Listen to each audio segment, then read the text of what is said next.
এইখিনি পোৱালিৰ বয়স মাত্ৰ 15 দিন। চাওক কিমান ধুনীয়া হৈছে আৰু এতিয়ালৈকে নিজে দানা পানী নাখায়। এইটো ইহঁতক বৰ্তমান 3 টাইম মানে ইয়াৰ মাকৰ লগত এৰি দিয়া থাকে আৰু বাকী সময় মানে বেলেগকৈ ৰখা হয়, ইয়াত যেনেকৈ ৰখা আছে। আৰু ইয়াৰখিনি অলপ ডাঙৰ হৈছে, কিন্তু এইখিনি কি হৈছে মানে ইয়াত মেল আছিল বেছি ডাঙৰ মেল, সেইকাৰণে অলপ ইহঁতক অত্যাচাৰ কৰিছে, নোমবিলাক উঠাই গৈছে অলপ। মানে এইখিনি বাইদেউ এজনৰ পৰা অনা হৈছে, মানে তাতে অত্যাচাৰ বেছি হৈ কাৰণে মানে দি দিছে। তো এইখিনি লগ মানে বিক্ৰী কৰি দিব। তো যদি কাৰোবাক লাগে যোগাযোগ কৰিব।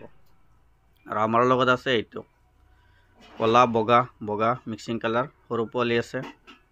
তো চাওক কিমান ধুনীয়া সৰু পোৱালি, মাত্ৰ ফিডিঙত আহিছে। এইখিনি প্ৰায় আৰু 15 পৰা 20 দিন আমি ৰাখিহে চেল কৰিম। তো চাওক পোৱালিবিলাকে কিমান ধুনীয়াকৈ দানা খাইছে। আৰু 2-3টা পোৱালি অলপ ডাঙৰ আছে, কিন্তু বাকী যিখিনি আছিল কমপ্লিট চেল হৈ গৈছে। তো মোৰ ঘৰ হৈছে কামৰূপ জিলা বক সমষ্টি মালিবাৰী সত্ৰ। কামৰূপ জিলা বকৰ পৰা 40 কিলোমিটাৰ, গোৱালপাৰা জিলা ধূপধাৰাৰ পৰা 12 কিলোমিটাৰ। অল অসম ডেলিভাৰী দিয়াৰ সুবিধা আছে, কিন্তু কোৱান্টিটি বেছিকৈ ল'ব লাগিব। কমচে কম 20 পিচ ল'ব লাগিব, তেতিয়াহে অল অসম ডেলিভাৰী দিব পাৰিম। আৰু যদি কাৰোবাক 2-4 যোৰ লাগে তেতিয়াহ'লে ছয়গাঁও, বক, ধূপধাৰা, গোৱালপাৰা, ধুবুৰী, বৰপেটা, লক্ষীপুৰ, মানকাচৰ, গুৱাহাটী, খানাপাৰা, খেত্ৰী, জাগিৰোড, মৰিগাঁও এইখিনি এৰিয়াৰ ভিতৰত যদি কাৰোবাৰ 2 যোৰ, 3 যোৰ, 4 যোৰ, 5 যোৰ এনেকুৱা লাগে দিব পৰা যাব। আৰু নহ'লে মোৰ ঘৰৰ পৰা ল'ব পাৰিব। মোৰ ঘৰ কামৰূপ জিলা বক সমষ্টি মালিবাৰী সত্ৰ। বহুতে সুধি থাকে ঘৰ ক'ত। সেইকাৰণে এড্ৰেছটো আপোনাক জনাই দিলোঁ। যদি কোনোবাই ঘৰৰ পৰা ল'ব বিচাৰে ল'ব পাৰিব, কিন্তু আগতীয়াকৈ বুকিং কৰি ৰাখিলেহে ভাল, পোৱালিখিনি ৰাখিব পাৰিম। সকলোৱে মানে ঘৰত আহি তাৰপিছত ল'ব বিচাৰে, সকলো সময়ত এভেইলেবল নাথাকে। যিহেতু বৰ্তমান এভেইলেবল নাই, কিন্তু এইবিলাক পোৱালি আৰু 15 পৰা 20 দিন পিছতে আমি চেল কৰিম।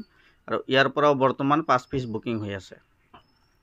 আৰু বন্ধুসকল, আমাৰ লগত মানে ডেইলি কণী পৰা কুকুৰা চৰাই আছে। যিখিনি কুকুৰা চৰাই হ'ল ৰ'ড আইলেণ্ড ৰেড।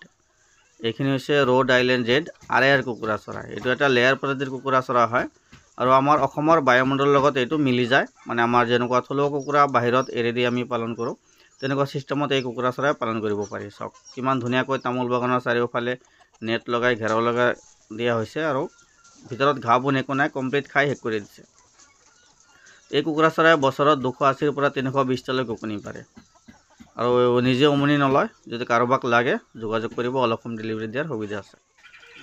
আৰু যি ফাৰ্মৰ বিষয়ে আৰু অধিক জানিব বিচাৰে, ভিডিঅ'ত লাইক এটা কৰি চেনেলটো ছাবস্ক্ৰাইব কৰি ৰাখিব। ফাৰ্মৰ বিষয়ে সকলো ধৰণৰ আপডেট পাই থাকিব। আৰু টাৰ্কি, চীনা চৰাই এইবিলাক অল অসম বৰ্তমান ডেলিভাৰী দি থকা হৈছে। যদি কাৰোবাক লাগে যোগাযোগ কৰিব। Minimum order 100 piece.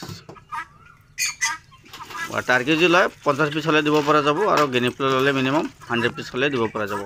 আৰু যিকোনো ধৰণৰ হাঁহ কুকুৰা চৰাই আদি পোৱালি পাব, অল অসম ডেলিভাৰী দিয়াৰ সুবিধা আছে। যদি লাগে যোগাযোগ কৰিব। ধন্যবাদ।